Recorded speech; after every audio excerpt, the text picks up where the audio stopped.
Today, another tips ulit para sa mga gustong gumaling at mapababa ang kanilang cholesterol. So, paano mapababa ang ating cholesterol? May mga natural herbs na merong component or chemical na kapagpababa ng ating cholesterol. So, sa ngayon, ang plants na ito ay meron siyang chemical na na component or like that. Component na merong beta sitosterol D-glycoside. So, yun yung kanyang name.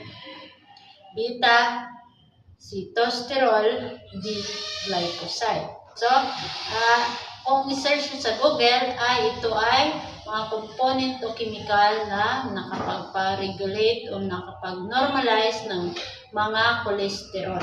Ito ang beta sitosterol D-glycoside. So, maganda po itong chemical na ito para sa ating katawan na may babang ating cholesterol at wala pong side effect po ditong natural plants na ito. Ito ay normal at lahat ng binigay na plants ng Panginoon ay wala pong bad effect, no?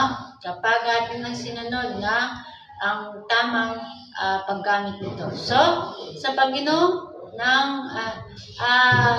ito ay nilaga mo lang ang buong plants at ugat, dahon, at yung kanyang parang ganon-ganon ay isama nyo na rin. Ito ay pakuluan at ang isang baso ay inumin sa 3 times a day. 1 glass 3 times a day. So, ano po ang plants na ito?